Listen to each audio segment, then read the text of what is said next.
우리 주 예수 그리스도의 이름이 우리가 의지하는 여러 이름 가운데 한 이름이 아니라 오직 유일한 이름이 되기를 소원합니다. 그래서 온전한 왕의 통치를 오늘 이 시간에도 받기를 원하오니 우리 모두에게 가난한 심령, 통회하는 심령, 주님의 임재와 통치가 임하는 심령을 선물해 주셔서 우리가 예배를 드리는 열심이 아니라 주께서 예배 드릴 수 있도록 하게 하시는 은혜가 우리 각자에게 오늘 이곳에 임하여 주시옵소서. 온전히 주님께 영광과 높임을 올리기를 원하오며 예수님의 이름으로 기도합니다. 아멘. 서로에게 축복해 주십시오. 오늘 예배의 주인공이십니다. 아멘. 오늘은 요한복음 14장 1절, 요한복음 13장 21절을 두 본문으로 함께 본문을 봉독합니다. 함께 봉독합니다.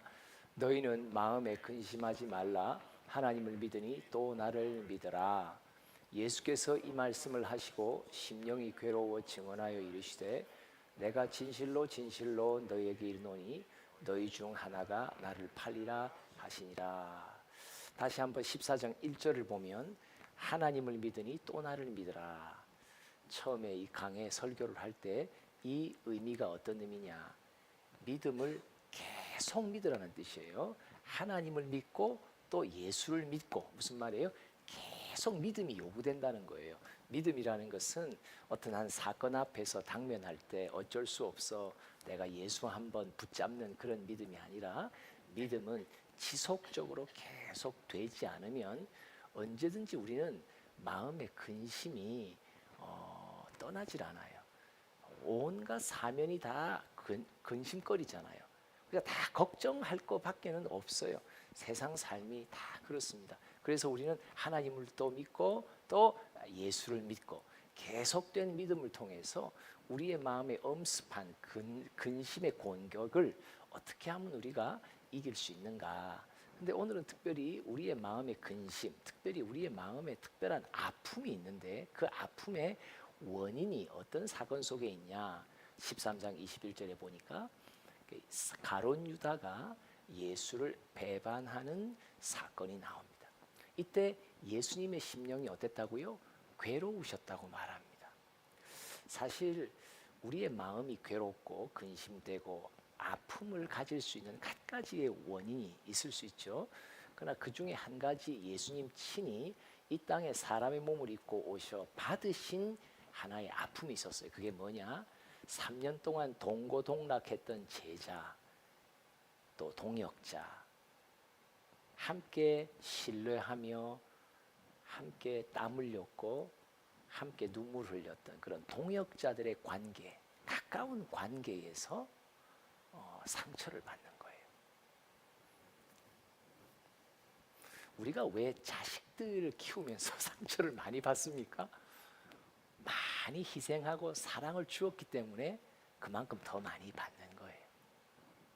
더 많이 신뢰하고 서로가 서로를 의지해 왔던 관계일수록 언젠가 그 관계가 틀어지고 상대의 입에서 나를 공격하는 말들이 들릴 때 그 다른 사람이 동일한 말을 한 거하고 그 사람이 그 말을 한 거하고 내 마음에 와닿는 그 아픔의 크기는 다르죠. 그래서 오늘은 특별히 우리 가운데 함께 가까이 동역하며 또 교회에서는 함께 신앙생활하며 또 가족 간에 친족 간에 이렇게 가까이 우리가 신뢰하고 서로가 의지하며 나아갔던 관계 속에서 받게 되는 어떤 마음의 상처를 하나님께서 오늘 치료해 주시기를 원하십니다. 근데 중요한 것은 이런 가까웠던 관계에서 어그러지기 시작하면 그 사람에 대한 그 뭐라 그럴까, 편견과 불신이 다른 누구보다도 더 깊어진다는 데 있어요. 그래서 관계가 가까운 만큼 가까운 관계에서 받는 상처는 그 관계가 앞으로 다시 회생될 수 없을 정도로 아주 깨지고 맙니다. 막히고 맙니다. 이것을 어떻게 다시 아물게 할 수 있을까? 이건 하나님 손에 달렸습니다. 막힌 관계, 그렇게 가까웠던 관계가 막혔을 때 어떻게 그 관계를 다시 가까운 관계로 풀어줄 수 있을까? 이건 하나님 손에 달렸습니다. 그러면 오늘 이런 막막한 이런 아픔을 가졌던 두 사람의 성경 인물을 우리가 이렇게 묵상하면서 이들 가운데 하나님은 어떤 은혜를 주시고 어떤 깨달음을 주셔서 그들이 이 가까웠던 동역의 관계 속에서 깨진 관계의 아픔을 회복시키는 놀라운 하나님의 은총을 받을 수 있었을까? 그들은 무슨 행위를 했을까? 무슨 행위를 하도록 주님은 그들을 도왔을까? 그 도움의 행위가 내게 그대로 일어나면 그들의 인물에 있었던 것 같은 우리도 관계의 회복이 주님의 선물로 주어질 것입니다. 첫 번째, 아브라함입니다. 13장 7절 말씀을 보겠습니다. 시작. 그러므로 아브라함의 가축의 목자와 롯의 가축의 목자가 서로 다투고 또 가나안 사람과 브리스 사람도 그 땅에 거주하였는지라. 여기 그냥 띄워주세요. 이 아브라함과 롯이 나오죠. 롯은 아브라함의 조카입니다. 아마 형님이든 아마 형님일 가능성이 많죠. 근데 그 어떤 어려움이 있어서 그 조카를 자기의 아들처럼 이게 입양할 수밖에 없었던, 아마 그 당시 고대 근동에 있었던 어떤 그런 관례들이 있었던 것 같아요. 그래서 아브라함이 롯을 거두죠. 근데 거두었던 롯과 함께 가나안을 향해 나아가요. 출애굽을 원래 있던 땅을 떠나죠. 그런데 갑자기 그 의이 좋았던 롯과의 관계가 무너집니다. 서로의 목자들 간에 다툼이 일어납니다. 여러분, 이 소식을 들었을 때 아브라함의 마음은 어땠을까? 그렇게 많은 사랑을 주고 아껴줬던 조카인데 목자들끼리 다툼이 일어나는 거예요. 마음에 큰 근심이 있었겠죠. 괴로움이 있었을 거예요.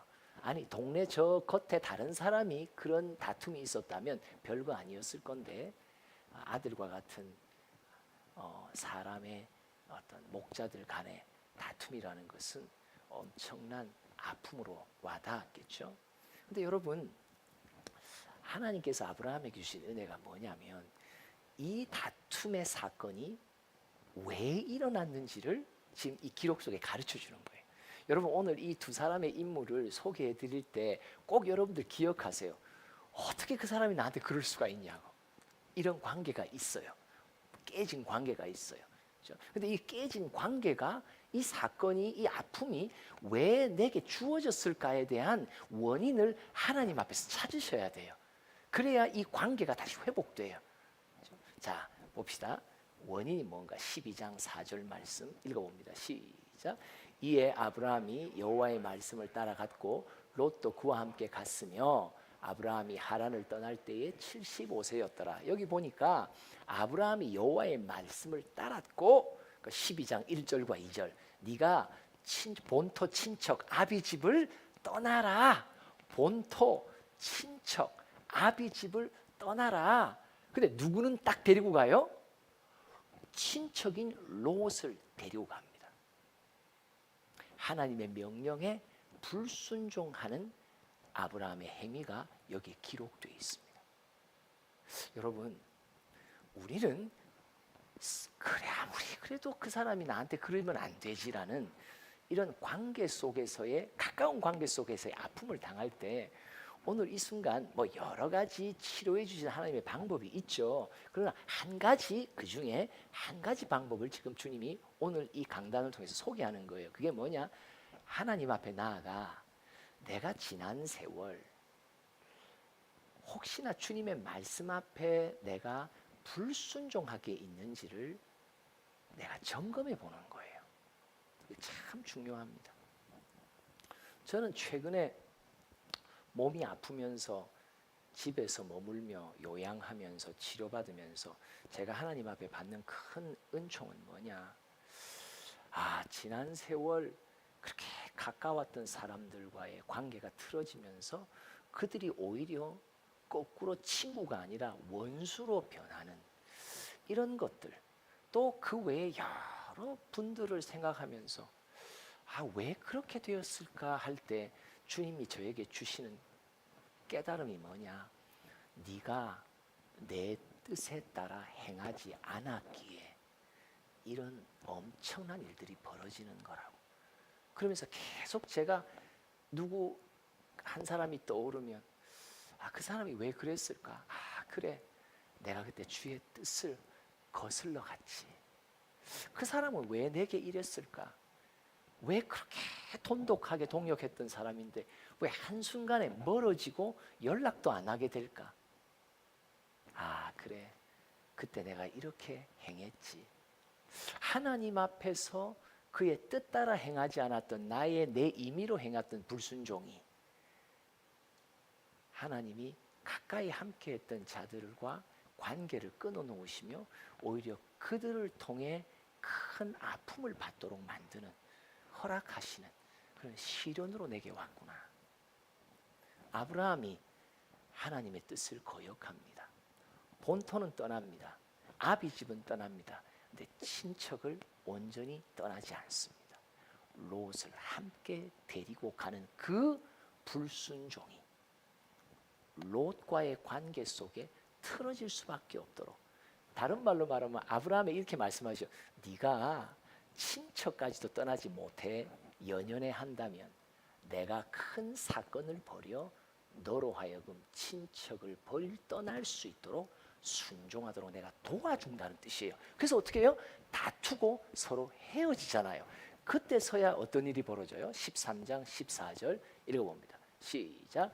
롯이 아브라함을 떠난 후에 여호와께서 아브라함에게 이르시되 너는 눈을 들어 너 있는 곳에서 북쪽, 남쪽, 그리고 동쪽과 서쪽을 보라 하면서 그 이후에 네가 밟는 모든 땅, 네 눈에 보는 모든 땅을 내가 너에게 기업으로 약속하시는 놀라운 축복의 문이 열립니다. 언제? 롯이 아브라함을 떠난 후에. 내가 못 떠나보내니까 하나님이 아픔의 사건을 두어서 떠나보낼 수밖에 없도록, 즉 하나님이 처음 주신 명령 따라 순종할 수밖에 없도록 만드셔서 그 순종 따라 그 관계나 축복이 다시 열리게 되는 놀라운 일이 벌어진다는 거예요. 여러분 꼭 가정에서도 꼭 기억하세요. 왜 이 아이는, 학급에서도 기억하세요.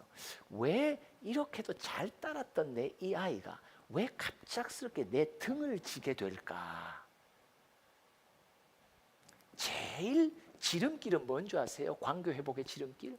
내 마음의 아픔이 지워질 수 있는 지름길은요, 그와 나와의 관계 속에 뭐가 잘못했냐는 걸 따지는 게 아니라 하나님 앞에서 내가 무엇을 잘못했는지를 속히 찾기 시작하면 거기서 풀리면 다 풀립니다. 하나님과의 관계에서 풀리면 인간관계는 하나님이 친히 다 풀어주십니다. 아멘.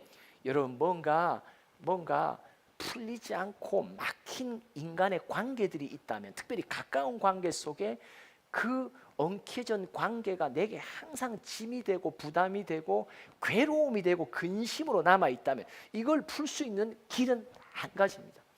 하나님 앞에 내가 지난 세월 무엇을 불순종했는지를 빨리 점검하고 회개하고 돌이켜 그의 명령 따라 뜻 따라 내가 순종의 걸음 속으로 들어가면 만사가 다 풀리기 시작합니다. 오늘 제목입니다. 이제야 자백합니다. 따라서 이제야 자백합니다. 제 잘못입니다. 그럼 내 잘못이 누구를 향한 잘못이에요? 사람을 향한 잘못이 아니에요. 뭐예요? 아브라함이 롯에게 얼마나 극진히 잘했을까요? 그렇죠? 나도 누군가에게 얼마나 잘 대해줬을까요? 근데 갑자기 등을 돌리는 일이 생긴단 말이에요. 그러니까 엄청 억울한 거예요. 엄청 분한 거예요. 엄청 아픈 거예요. 그래서 아니 도대체 당신 왜 나한테 그러냐? 따진다고 관계가 회복되는 게 아니에요. 오히려 결국은 돌아가서 하나님 앞에 내 걸음을 점검하고, 하나님 제가 어떤 뜻을 거슬렀기에 이런 일들이, 아픈 일들이 내게 사건으로 일어납니까? 묻고 그 불순종을 회개하여 제 잘못입니다. 그리고 하나님의 뜻 안으로 들어가기만 하면 언제 풀렸는지 얼음이 녹듯이 그 얼음장 같은 관계가 친히 하나님께서 풀어주신단 말이에요. 아멘. 여러분 이 믿음이 여러분들에게 꼭 오늘 있기를 바랍니다. 그리고 이 삶에 오늘 이 순간의 성령의 감동 따라 우리가 순종합시다. 뭐예요? 따라합시다. 이제야 자백합니다. 제 잘못입니다. 제 잘못입니다. 제 잘못입니다. 이게 그냥 따라한다고 따라되는 게 아니잖아요. 이게 수긍이 안 되잖아요. 인정, 내가 뭘 잘못했는데 내가 그에게는 아끼고 사랑해 준 것밖에 없고 베풀어 준 것밖에 없고 내가 얼마나 희생으로 사랑해 줬는데라는 내가 그를 향해 행한 일들만 기억나는데 잠깐만 내가 하나님 앞에서 온전히 살아왔을까? 하나님의 명령에 어떤 명령에 내가 거스르진 않았을까라는 것으로 빨리 시각을 옮겨야 왜 이런 어처구니 없는 일들이 내 삶 속에 일어나 나의 마음을 이렇게 짓누르는지를 깨닫게 된다는 거예요. 그리고 풀리게 된다는 거예요. 두 번째 사람은 다윗입니다. 다윗에게 일어난 사건을 봅시다. 사무엘상 30장 6절 말씀 시작. 백성들이 자녀들 때문에 마음이 슬퍼서 다윗을 돌로 치자 하니 다윗이 크게 다급하였으나 그의 하나님 여호와를 힘입고 용기를 얻었더라. 자, 백성들이 자녀들 때문에 마음이 슬퍼서 다윗을 돌로 치자. 근데 이 백성들은 어떤 백성이에요? 22장에 보면 원통하고 가난하고 빚진 자들이 다윗에게 몰리거든요. 이들이 사울의 통치 가운데 소망 없이 지내던 이들이 누구에게 몰려와요? 다윗에게 몰려와요. 그래서 다윗의 영도 아래 보살핌 속에 이들이 가정을 꾸리고 또 삶을 영위하기 시작합니다. 그런데 다윗이 어떤 사건을 통해서 하나님 앞에 불순종함을 통해 이 백성들, 다윗에게 사랑의 빚을 엄청나게 진 자들이 등을 돌이키고 다윗에게 돌을 던지는 일이 생깁니다. 와, 이거 도대체 무슨 일이야? 내가 이들에게 해준 것은 원통한 자, 빚진 자, 가난한 자 다시 삶을 시작할 수 있도록 새 출발할 수 있도록 용기도 주고 위로도 주고 힘을 주었는데 이들이 등진단 말이에요. 와, 이런 사건들은 왜 일어날까? 여러분, 어처구니 없는 사건일수록요, 이거는요 사람이 일으키는 사건이 아닙니다. 저는 그것을 깨닫습니다. 아, 저 사람이 저런 말을 해? 아닙니다. 그 사람이 문제가 아니라 이건 하나님이 일으키시는 일입니다.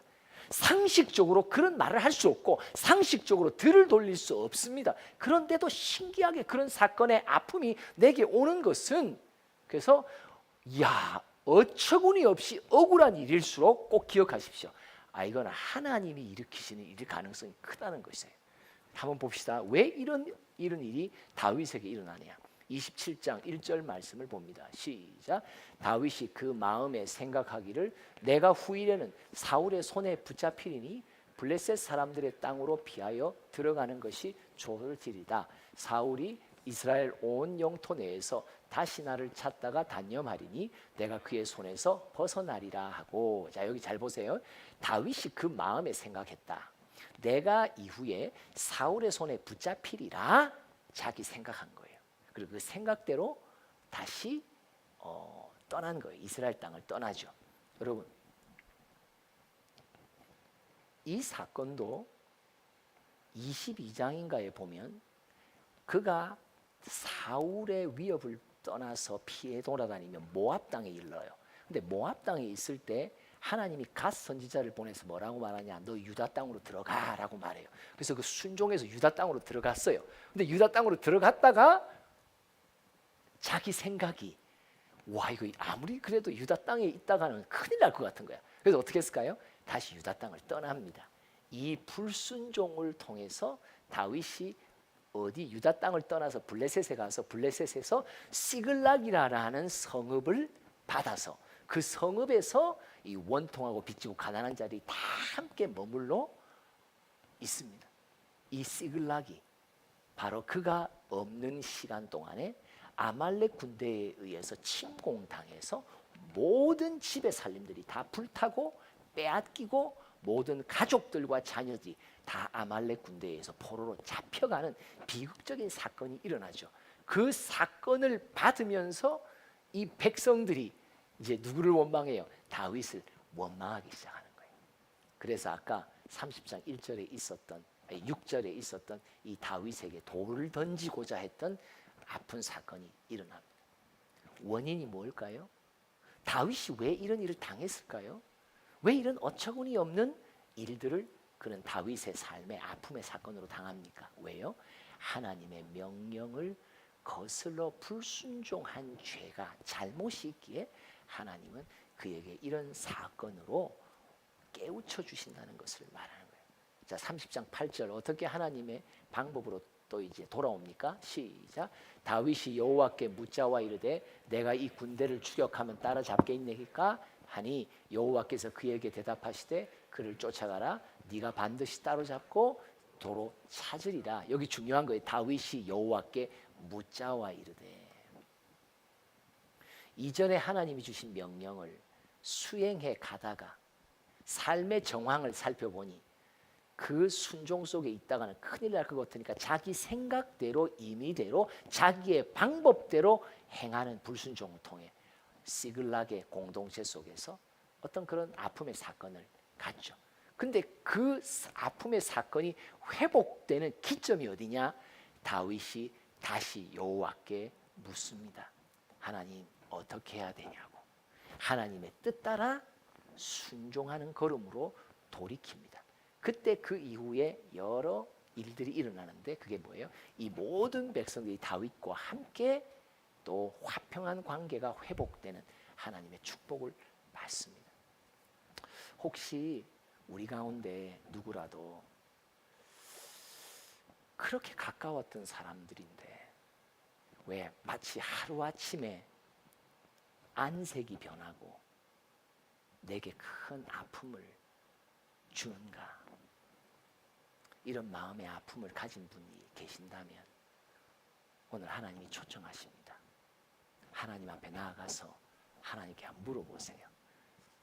나는 그 사람과 나와의 관계 속에서만 내가 뭘 잘못했는데, 내가 잘못한 게 뭔데, 나는 사랑해 준 것밖에 없고 나는 신뢰해 준 것밖에 없고 근데 왜 내게 그렇게 돌아올까?